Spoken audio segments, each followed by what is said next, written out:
आज का सुविचार। सुविचार की इस श्रृंखला में आज भी एक कथा प्रस्तुत है। इस कथा का नाम क्या होगा यह आप लोग हमें कमेंट बॉक्स में बताइएगा। प्रस्तुत कथा, एक आदमी रोज मंदिर जाता था और कई घंटे पूजा किया करता और भगवान से कहता, हे प्रभु, मेरे दुख कब दूर होंगे, कब कम होंगे मेरे दुख। मैं तो रोज तेरी पूजा करता हूँ, फिर भी इतने दुख भोगता हूँ। और वहीं अन्य लोग जो तेरी कभी पूजा नहीं करते, फिर भी उन्हें किसी तरह की कोई कमी नहीं है, वो सदा ही खुशहाल रहते हैं। ऐसा क्यों है प्रभु? ऐसा तो बिल्कुल नहीं होना चाहिए ना। इस तरह वह निरंतर संताप व अवसादग्रस्त रहता और कुढ़ता रहता। इस तरह व्यतीत करते हुए उस मनुष्य का धीरे धीरे करके बुढ़ापा आ गया। और एक दिन जब वो फिर घर से मंदिर के लिए निकला तो फिर से दूसरों को सुखी देख के अवसादग्रस्त हो गया और दुखी हो गया। उसने ठान लिया कि आज वो पता लगाएगा कि भगवान हैं या नहीं, क्योंकि यदि वो होते तो उसकी प्रार्थना अवश्य सुनते। ये सोचते हुए वो मंदिर जाने वाले हर आदमी से घुमा फिरा कर एक ही बात पूछने लगा कि भैया, तुम्हारा कोई मनोरथ पूरा हुआ है क्या अभी तक? आश्चर्यजनक रूप से उसे सबसे यही उत्तर मिला कि वो भी इसी उम्मीद से आ रहे हैं कि कभी न कभी उनके मनोरथ पूरे हो जाएंगे। अब उस व्यक्ति को लगने लगा कि ये भगवान वगैरह झूठ है, सिर्फ मंदिर के पुजारियों द्वारा ही मूर्ख बना के पैसा बनाने का यह एक उपक्रम है, एक धंधा है, एक बिजनेस है, एक व्यापार है। ऐसा विचार करके वो क्रोध में धीरे धीरे करके भरने लगा, उसको गुस्सा आने लगा धीरे धीरे करके, और अपनी पूजन सामग्री वहीं छोड़ करके वो मंदिर के पुजारियों से झगड़ा करने के लिए जाने लगा कि तभी उसे एक और व्यक्ति दिखा जो नाचते गाते मंदिर में जा रहा है और उसकी आंखों से भी अश्रुधारा यानी रोना आ रहा था, यानी उसकी आंखों से पानी गिर रहा था, बह रही थी अश्रुधारा अविरल है। और उस व्यक्ति ने भक्ति में डूबे हुए उस दूसरे व्यक्ति से भी अपना वही प्रश्न पूछना चाहा, परंतु वो आनंद में इतना डूबा था कि कुछ देख ही नहीं पाया और आगे बढ़ गया। उस व्यक्ति ने ये समझा कि लगता है अभी ये व्यक्ति नया नया मंदिर आना शुरू किया है इसने, लेकिन इसे भी एक दिन पता चल ही जाएगा जब इसकी कोई भी इच्छा पूरी नहीं होगी, पूर्ण नहीं होगी। अब वो व्यक्ति नित्य आता परंतु मंदिर के द्वार से ही लौट जाता, किंतु उस दूसरे व्यक्ति को अवश्य देखता जो प्रतिदिन उसी तरह भक्ति में डूबकर मंदिर जाता और उसी भांति भजन कीर्तन करते हुए नाचते गाते हुए लौट जाता। ये सब देखकर अश्रद्धा से भरे हुए उस व्यक्ति ने मंदिर द्वार तक जाना भी अब बंद कर दिया। अब वो घर में ही पड़ा रहता पहले की तरह और अपने दुखों से अधिक दूसरों को सुखी देख देख के दुखी होता रहता।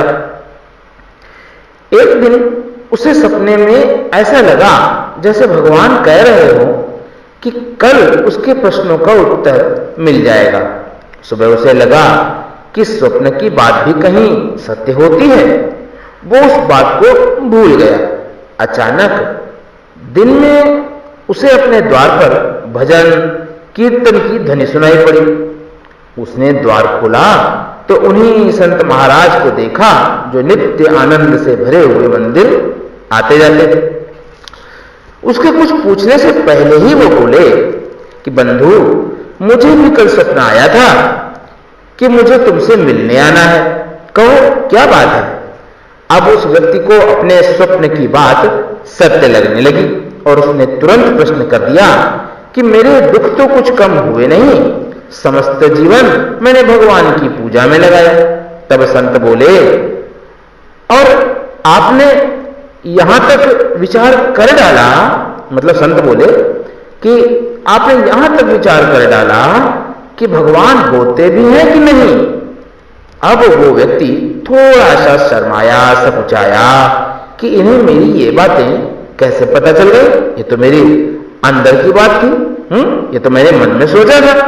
संत ने फिर कहा, बंधु भगवान तो हैं ही, और उनकी सबसे बड़ी कृपा यही है कि वो अपनी भक्ति देते हैं। बस व्यक्ति एक बार भाव से उनका स्मरण तो करे, परंतु आप उस भक्ति का आनंद इसलिए नहीं उठा पाए क्योंकि आप सदैव सांसारिक दुखों में ही डूबे रहे और मंदिर में जाकर भी अपनी समस्याओं को ही ले जाते रहे। स्वयं को मंदिर में कभी ले नहीं गए। माला भी जपी तो सांसारिक कष्टों व मलिन मन की जपी। आप ही बताइए कि परमात्मा का आनंद कैसे मिलेगा आपको, उसकी अनुभूति कैसे हो सकती है आपके कष्टों में भी सबसे बड़ा कष्ट आपको दूसरों के सुखों से मिलता रहा, जबकि स्वयं आपके जीवन में तो सांसारिक दुख भी इतने नहीं थे। क्या आपने कभी सोचा कि भगवान को इस तरह का आडंबर देख के कितना कष्ट होता होगा? योगवान नित्य ही सोचते थे कि आज आप भाव से भर के आएंगे, परंतु आपने उन्हें हमेशा ही निराश किया। वो तत्पर रहते थे कि कभी जो आप उन्हें हृदय से पुकारें, अपने हृदय का द्वार खोलें, तो वे आपके जीवन में प्रवेश कर सकें। परंतु आपने तो कभी हृदय से ये माना ही नहीं कि भगवान है भी या नहीं। ये उस परमेश्वर की ही कृपा है जो फिर भी आपकी शंकाओं का वो समाधान कर रहे हैं और आपके जीवन को परम आनंद से युक्त कर रहे हैं। अब उस व्यक्ति का सिर संत के चरणों में गिर पड़ा और पहली बार उसके जीवन में उसे हृदय से रोना आया, ये सोच के कि प्रभु कितने दयालु हैं।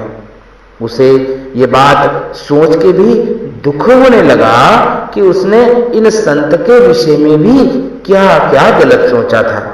वो बहुत देर तक संत के चरणों को पकड़े रहा और फिर संत के साथ भजन कीर्तन करने लगा और फिर कीर्तन करते करते मंदिर गया।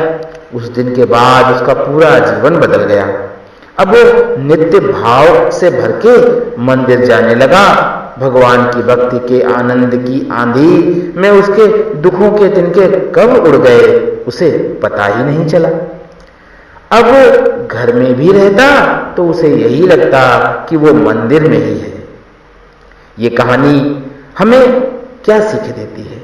यही सीख देती है कि परमात्मा की भक्ति का आधार सांसारिक सोच को नहीं बनाना चाहिए और भगवान के सामने छल नहीं करना चाहिए। मरण धर्मा यह शरीर दोबारा नहीं मिलेगा। असली भक्ति का सार यही है कि व्यक्ति अपने दुखों में भी प्रभु की कृपा देखे, न कि प्रभु को उलाहना दे कि क्योंकि हो सकता है प्रारब्धवश उसे और दुख मिलने थे, परंतु प्रभु की कृपा से वो थोड़े कम हो गए। भगवान की भक्ति का आनंद ही जीवन का सार है।